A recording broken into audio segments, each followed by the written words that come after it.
Bon, David, quelques jours après la défaite contre Bourges, j'imagine que tu as pu revoir le match plusieurs fois en vidéo. Qu'est-ce qui vous a manqué pour revenir au score sur cette rencontre? Ouais, déjà, on a pris un but évitable voilà, sur une situation qu'on aurait dû mieux maîtriser. Donc, voilà, mais le foot est fait d'erreurs. Donc, voilà, c'est nous qui avons fait l'erreur sur ce match-là, les premiers. Et on sait tous que dans ce championnat, c'est important d'être devant au score. En général, l'équipe qui est devant au score ou prend les 3 points ou prend minimum 1 point. C'est rare qu'elle se fasse rattraper parce que les équipes défendent bien ensemble et c'est compliqué de marquer des buts. Après, on a eu malheureusement l'expulsion de Chris qui nous a pas aidé. Je pense que si on reste à 11 contre 11, c'est certainement moins compliqué pour pouvoir déséquilibrer cette équipe de Bourges qui était venue dès le début pour partager les points avec des intentions défensives, mais ce que je comprends parfaitement, c'est pas une critique. Donc, comme on était en infériorité numérique, ça a été un peu plus compliqué, mais j'ai trouvé encore une fois que les joueurs avaient plutôt donné, avaient été courageux malgré cette infériorité numérique. Et on a eu quelques situations qui auraient dû mieux se terminer, mais on a manqué un peu de déchets techniques sur les avant-dernières ou les dernières passes. Quelquefois, on s'est un peu trop précipité aussi. Mais voilà, ouais, sinon des regrets parce qu'on n'a pas pris de points sur ce match-là. Et je pense qu'on aurait mérité d'en prendre au moins un. D'ailleurs, toujours sur ce match, ce qui peut paraître paradoxal finalement, c'est que j'ai l'impression que vous les avez plus inquiétés à 10 contre 11. Ouais. Sur la fin de mi-temps et surtout sur le début de deuxième. Sur la fin de mi-temps et sur le début de deuxième, c'est sûr. Après, je te dis, ce sont des matchs qui sont tellement équilibrés et où les forces sont tellement équitables des deux côtés que voilà, quand tu es derrière, c'est plus difficile. C'est plus difficile de contourner un bloc bas et de se créer des situations. C'est une équipe de Bourges qui est athlétique, qui a beaucoup de qualité aussi dans le duel. Donc on n'a pas réussi. On n'a pas réussi à égaliser. À nous de continuer de progresser dans ce domaine-là, de façon à mieux faire la prochaine fois. Bon, et puis la tendance se confirme dans ce championnat. Il y a eu encore beaucoup de victoires à l'extérieur le week-end dernier. C'est presque un fardeau finalement de jouer à domicile dans cette poule D de National 2. Non, c'est pas un fardeau. C'est que voilà, il y a le contexte du championnat. On en a parlé toute la saison, mais tout le monde le connaît. Voilà, il y a plus de descentes que d'habitude.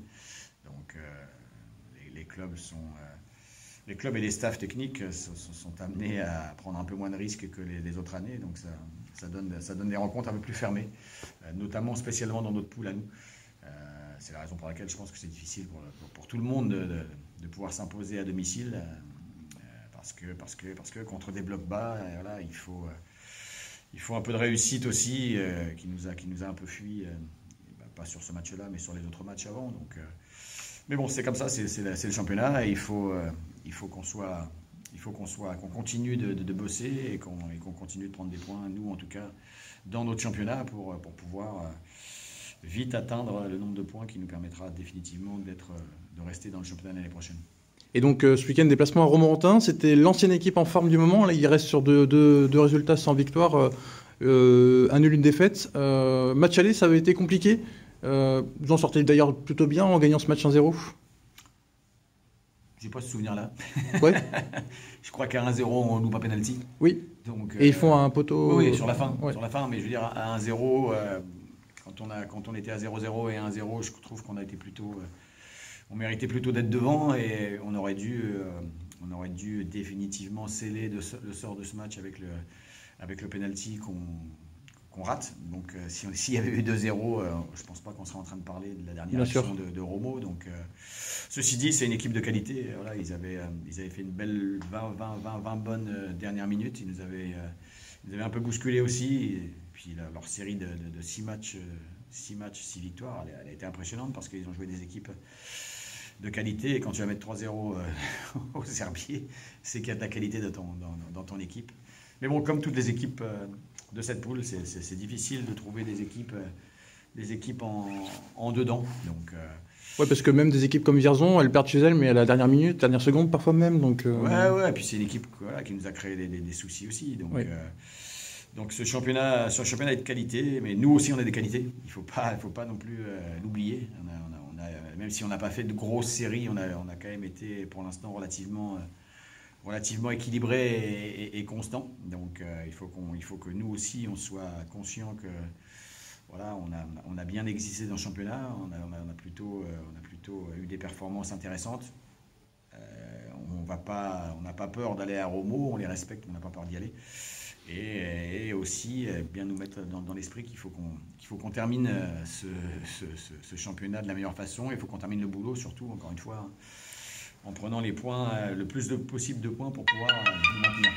J'ai deux questions du coup pour conclure. La première, c'est vrai que Romo a perdu Ntamak au mercato d'hiver. Est-ce que du coup c'est une équipe qui a changé un peu de profil avec cette perte? Non, ils ont gardé le même schéma de jeu, la même identité, la même philosophie. Ils ont pris le petit Sanali là, qui était à Mont-de-Marsan. Devant, ils alternent entre Nsiete, qui était à Chauvigny, ou Souilleux, là, qui est un gars qui a marqué quelques buts en national, qui a 38-39 ans de mémoire, mais qui a de la qualité aussi. Et puis au milieu, ils ont toujours des gars comme Adjet, le petit Gérard, voilà, Arzaïla qui joue de temps en temps. Non, c'est une équipe de qualité qui a gardé les mêmes principes de jeu et voilà, ce sera un adversaire redoutable, mais je suppose que leur entraîneur dit aussi à ses joueurs que Angoulême c'est un adversaire de qualité. Donc à nous de faire basculer la réussite en notre faveur de façon à revenir avec des points de ce déplacement-là. Et pour terminer, l'an passé, vous aviez fini le championnat difficilement, avec pas mal de défaites à domicile et une défaite à Béziers pour finir. Est-ce que ça peut être vraiment, ça peut vous servir de leçon pour cette année, pour mieux finir ces 3 dernières journées?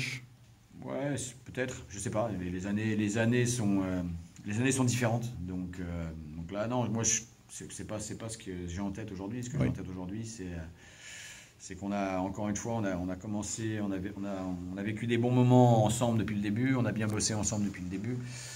Voilà, il faut qu'on mette tout ce qui nous reste pour bien terminer ce championnat et qu'on puisse garder un excellent souvenir de ce qu'on a passé ensemble. C'est toujours le but, chaque début de saison, que ce soit des aventures humaines, qu'on partage des bons moments ensemble, et aussi qu'on aille sur les objectifs qu'on s'est fixés en début de saison. Donc là, il faut bien finir pour qu'on reste en National 2 l'année prochaine.